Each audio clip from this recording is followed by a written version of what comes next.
شب برأت کا روزہ کب رکھنا ہے؟ 2026 کے اندر جو شب برأت آ رہی ہے تو اس کا روزہ ہمیں کون سی تاریخوں کو رکھنا ہے اور کس دن رکھنا ہے، یہ میں آپ کی خدمت میں رکھوں گا۔ ساتھ ہی ساتھ یہ بھی بتاؤں گا کہ شب برأت کا روزہ رکھنے سے آپ کو کون کون سے فائدے ملا کرتے ہیں۔ السلام علیکم ورحمۃ اللہ وبرکاتہ۔ ناظرین اکرام، امید کرتا ہوں کہ آپ تمام حضرات خیریت سے ہوں گے۔ ناظرین، میں ہوں محمد فیصل خان اور آپ دیکھ رہے ہیں آپ کا اپنا اسلامک یوٹیوب چینل علم اور وظائف۔ ناظرین، آج کی ویڈیو کے اندر ہم بات کرنے کے لیے جا رہے ہیں شب برأت کے بارے میں۔ بہت سارے لوگوں کو معلوم ہے کہ شب برأت کو کس طرح سے عبادات کی جاتی ہیں اور کون سی تاریخوں میں روزہ رکھا جاتا ہے، لیکن اکثر لوگ کنفیوز ہو جاتے ہیں، پریشان ہو جاتے ہیں کہ ہم کون سی تاریخ کا روزہ رکھیں، یا پھر ایک روزہ رکھنا ہے یا پھر دو روزے رکھنے ہیں۔ ان ساری چیزوں کو لے کر لوگ بہت زیادہ کنفیوز ہو جاتے ہیں۔ تو آج کی ویڈیو کے اندر میں تمام کنفیوژن جو ہیں وہ آپ کے کلیئر کروں گا اور آپ کو انگریزی تاریخ بھی بتاؤں گا اور چاند کی تاریخ جسے اسلامک تاریخ کہا جاتا ہے وہ بھی آپ کو بتاؤں گا، اور کس دن کے آپ کو روزہ رکھنے ہیں وہ بھی میں آپ کو بتاؤں گا۔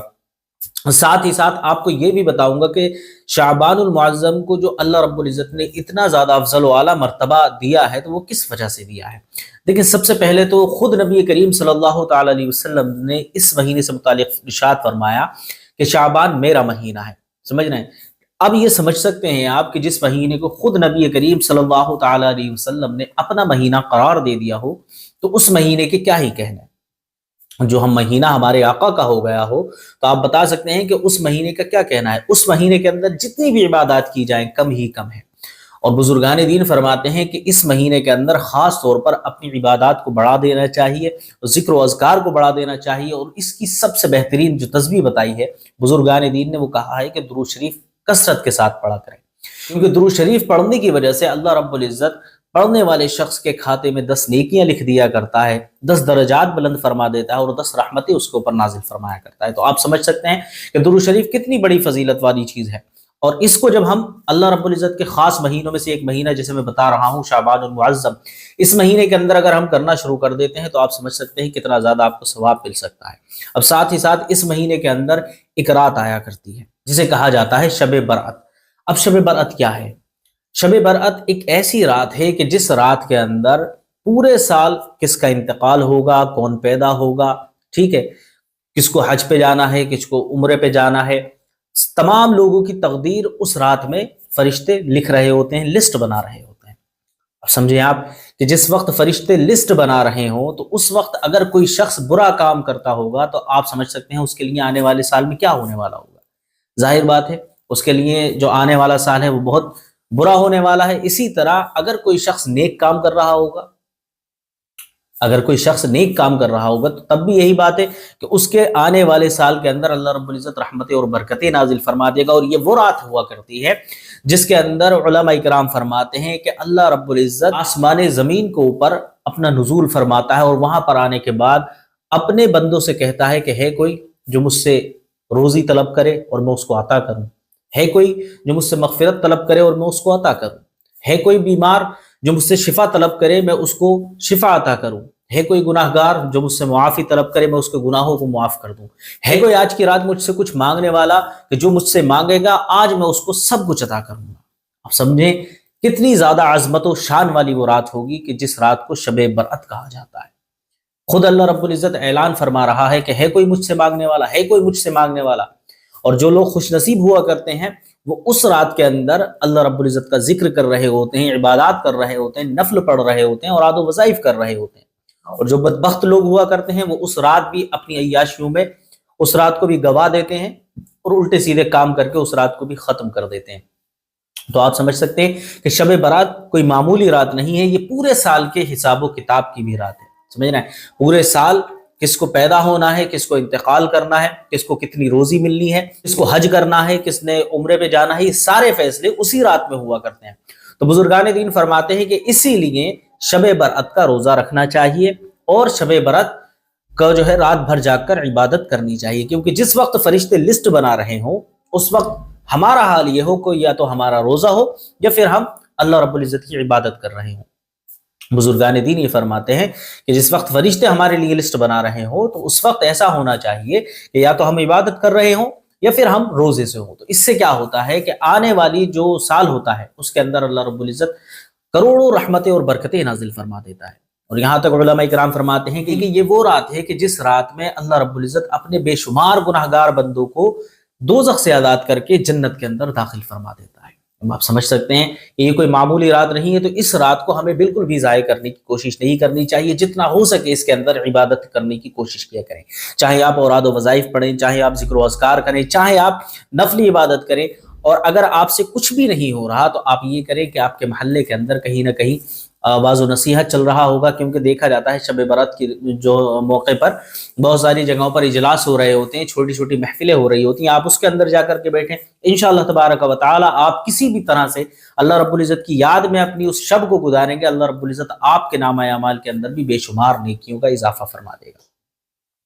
اور اب بات کر لیتے ہیں کہ شب برات کا روزہ آپ کو کس تاریخ میں رکھنا ہے۔ سب سے پہلے میں آپ کو بتاتا چلوں کہ شب برات اسی مہینے کے اندر، یہ جو مہینہ چل رہا ہے شعبان المعظم کا، اس مہینے کے اندر 14ویں شب کو شب برات کہا جاتا ہے، اور 14ویں شب کے بعد میں جو دن آتا ہے اس میں روزہ رکھا جاتا ہے۔ سمجھ رہے ہیں؟ ایک بات اور میں آپ کی خدمت میں رکھتا چلوں کہ یہ جو روزہ ہے نہ یہ فرض ہے نہ یہ واجب ہے، ٹھیک ہے؟ اگر آپ رکھیں گے تو آپ کو بے شمار ثواب ملے گا، اگر آپ نہیں رکھیں گے تو آپ گناہگار نہیں ہوں گے۔ بہت سارے لوگ ہوتے ہیں نا کہ یہ سوچتے ہیں کہ اگر ہم نے روزہ نہیں رکھا تو ہم گناہگار ہو جائیں گے، ایسا بالکل نہیں ہے۔ یہ روزہ جو ہے یہ نہ ہی فرض ہے نہ ہی واجب ہے، نفل ہے، سنت ہے، آپ اس کو رکھیں، انشاءاللہ تبارک و تعالی آپ کو بے شمار نیکیوں کا ثواب ملے گا، ٹھیک ہے؟ اگر نہیں رکھیں گے تو کوئی آپ کو گناہ ملنے والا نہیں ہے، اس چیز کو بھی آپ اپنے ذہن کے اندر رکھیں۔ اس کے بعد میں بتاتا ہوں کہ شب برات کا جو روزہ ہے، شب برات کا جو روزہ ہے وہ کیوں رکھا جاتا ہے۔ شب برات کا روزہ رکھنے کی بھی تو کوئی بات ہوگی۔ سب سے بڑی بات تو یہی ہے کہ خود نبی کریم صلی اللہ تعالی علیہ وسلم نے رمضان المبارک کے بعد اگر کسی مہینے کے اندر سب سے زیادہ روزے رکھے ہیں تو وہ مہینہ شعبان المعظم کا ہوا کرتا ہے۔ علماء کرام فرماتے ہیں کہ نبی کریم صلی اللہ تعالی علیہ وسلم کسی اور مہینے کے اندر اتنے روزے نہیں رکھا کرتے تھے کہ جتنے روزے شعبان المعظم کے اندر رکھا کرتے تھے۔ تو اب جس مہینے کے اندر خود نبی کریم صلی اللہ تعالی علیہ وسلم نے روزے رکھنے کو پسند فرمایا ہو، تو اس مہینے کے اندر اگر ہم 1 یا 2 روزے رکھ لیتے ہیں تو یہ ہماری بہت بڑی سعادت مندی ہے، سمجھ رہے ہیں؟ اور اسی کے ساتھ ساتھ علماء اکرام فرماتے ہیں کہ اس مہینے کے اندر روزے رکھنے کو اس لیے بھی زیادہ ترجیح دی جاتی ہے کیونکہ اگلا مہینہ رمضان المبارک کا ہے۔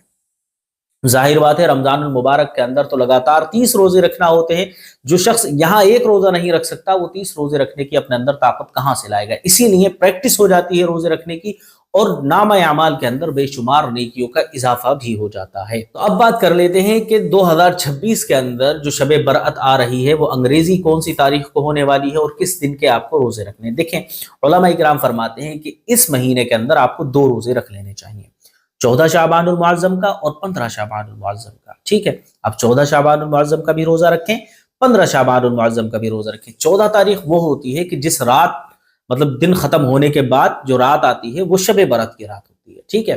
اسے شب برات کہا جاتا ہے۔ اس کے بعد میں جو دن آتا ہے وہ 15 تاریخ کا ہوتا ہے، اسی لیے آپ کو ایک 14 تاریخ کا روزہ رکھنا ہے اور ایک 15 تاریخ کا روزہ رکھنا ہے۔ اب یہ دن کون سے پڑ رہے ہیں؟ ایک دن منگل کا پڑ رہا ہے اور ایک دن بدھ کا پڑ رہا ہے، ٹھیک ہے؟ انگریزی تاریخ 3 تاریخ ہے اس کی، فروری کی 3 تاریخ کا آپ کو روزہ رکھنا ہے اور 4 تاریخ کا روزہ رکھنا ہے۔ یہ 2 روزے رکھیں آپ۔ اگر کوئی ایسا شخص ہے کہ جو 2 روزے رکھنے کی طاقت نہیں رکھتا تو وہ 1 رکھ سکتا ہے، تو اس کو روزہ رکھنا ہے 15 شعبان المعظم کا، یعنی شب برات کی رات وہ کہ جس کے اندر شب بیداری کی آپ نے جگ کر، اس کے بعد میں جو دن آئے گا آپ کو اس دن کا روزہ رکھ لینا ہے۔ انشاءاللہ تبارک و تعالی آپ کے نامہ اعمال کے اندر ہزاروں کروڑوں نیکیوں کا اضافہ ہو جائے گا۔ اب بات کر لیتے ہیں کہ روزے کی نیت آپ کو کس طرح سے کرنی ہے۔ بہت سارے لوگوں کو معلوم نہیں ہوتا کہ روزے کی نیت آپ کو کس طرح سے کرنی ہے، تو میں بتاتا چلوں۔ اس روزے کی نیت آپ کو اس طرح سے کرنی ہے کہ وَبِصَوْمٍ غَدٍ نَوَيْتُ مِنْ شَهْرِ شعبان۔ بہت سارے لوگ رمضان کے نام سے روزے رکھنا جانتے ہیں، لیکن یہاں پر جو آپ نیت رمضان المبارک کے اندر کرتے ہیں روزہ رکھنے کی، وہی نیت ہے، صرف رمضان کی جگہ آپ کو شعبان کا نام لے دینا ہے، ٹھیک ہے؟ اس طرح سے آپ کا جو ہے روزے کی نیت مکمل ہو جائے گی اور آپ کو روزہ پورا مکمل کر لینا ہے۔ مکمل روزہ کر لینے کے بعد آپ کو افطار کی دعا بھی کرنی ہے، ٹھیک ہے؟ اب آپ افطار کی دعا کب پڑھیں گے؟ بہت سارے لوگ ایسے ہوتے ہیں کہ جو کھانا اسٹارٹ کرنے سے پہلے افطار کی دعا کر لیتے ہیں، تو آپ کو ایسا بالکل نہیں کرنا۔